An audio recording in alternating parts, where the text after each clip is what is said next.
Tienes en el frente del Hotel Altamira Suite, en la primera avenida con primera, tienes 3 edificios colapsados y hay gente que está bajo los escombros. Por favor, para que mandemos a Protección Civil.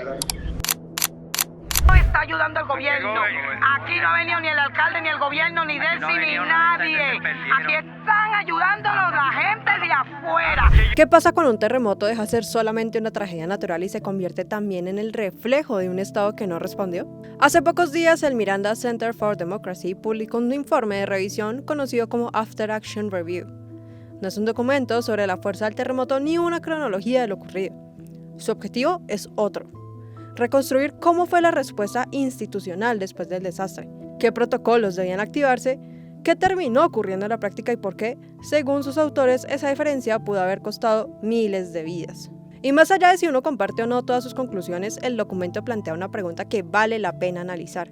¿Hasta qué punto una catástrofe natural puede agravarse por las decisiones de quienes deben enfrentarla?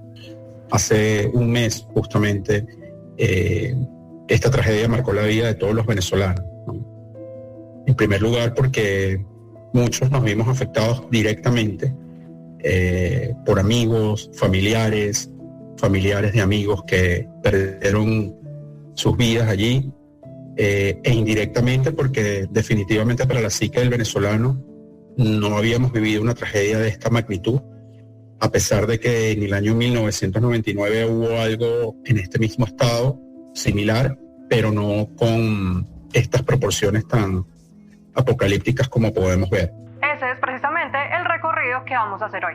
El informe parte de una idea muy clara: el terremoto era inevitable. Lo que no era inevitable era la manera en la que se respondió. Desde las primeras horas, el documento sostiene que la prioridad no debía ser únicamente movilizar recursos, sino activar una estructura técnica que existe precisamente para momentos como este.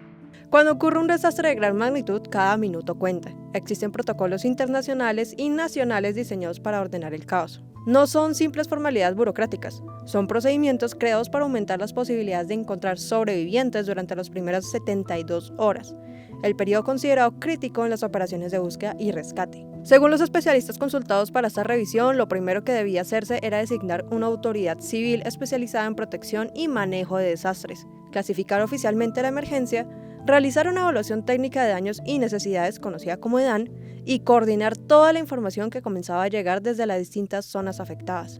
Porque sin ella nadie sabe realmente dónde concentrar los equipos, qué edificios tienen mayor probabilidad de albergar sobrevivientes, qué hospitales necesitan apoyo prioritario o qué recursos internacionales hacen falta. En otras palabras, sin coordinación, incluso la ayuda más grande puede perder eficacia.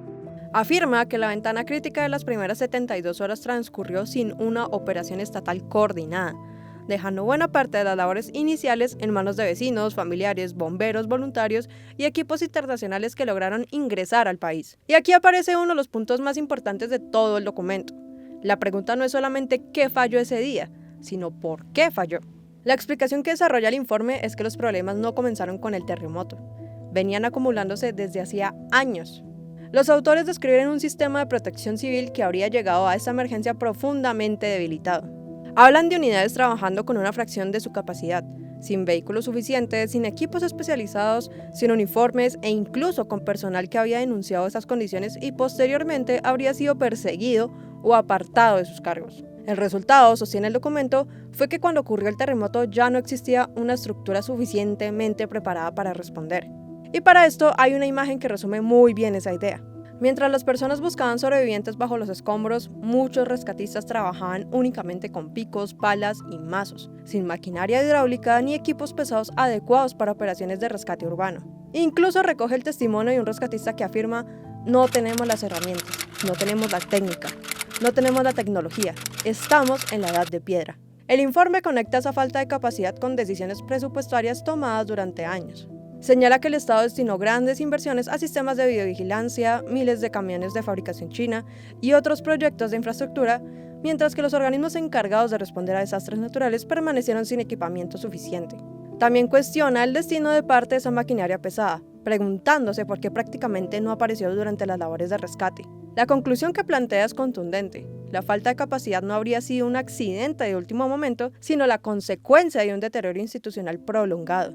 Pero el documento va todavía más lejos. No se limita a hablar de ausencia del Estado, También describe situaciones en las que, según los testimonios recopilados y las fuentes citadas, la actuación oficial habría dificultado parte de la respuesta ciudadana e internacional. En esa sección aparecen denuncias sobre restricciones al acceso de voluntarios, controles militares en distintas zonas afectadas y obstáculos burocráticos para algunos equipos internacionales de rescate durante las primeras horas. Precisamente cuando cada retraso puede marcar la diferencia entre encontrar personas con vida o ser demasiado tarde. También se recogen denuncias sobre presiones a centros de acopio organizados por ciudadanos, confiscación de ayuda humanitaria y limitaciones impuestas a distintos medios de comunicación durante la cobertura de la emergencia. El documento sostiene que estas acciones respondían a una lógica de control político incluso en medio de la crisis. En otro apartado aparecen acusaciones especialmente delicadas. Se mencionan denuncias de saqueos atribuidos a funcionarios de seguridad desplegados en las zonas afectadas y casos de familias que habrían tenido que pagar grandes sumas de dinero para recuperar los cuerpos de sus seres queridos o acceder a maquinaria necesaria para remover escombros. Estas afirmaciones forman parte de las denuncias recopiladas por la revisión y son presentadas como un patrón documentado mediante testimonios y registros audiovisuales citados en sus referencias. Otro aspecto que ocupa varias páginas del análisis es la comparación con 1999. Porque según los autores, Venezuela ya habría vivido una tragedia que dejó enormes lecciones institucionales. Después del deslave de Vargas se desarrolló un marco legal moderno para la gestión integral de riesgos. Sobre el papel, el país contaba con normas, protocolos y estructuras que podían servir para enfrentar futuras emergencias. Sin embargo, el documento sostiene que muchas de esas capacidades fueron perdiéndose con el tiempo. Habla de instituciones debilitadas, evaluaciones técnicas que nunca se tradujeron en políticas públicas y decisiones urbanísticas que permitieron seguir construyendo en zonas consideradas de alto riesgo.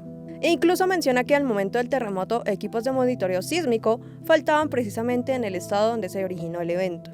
Por eso la conclusión de esta parte resulta especialmente dura. No se trató únicamente de no aprender las lecciones del pasado, sino que también, según la revisión, de desmantelar progresivamente las herramientas que precisamente se habían creado para evitar que una tragedia similar volviera a repetirse.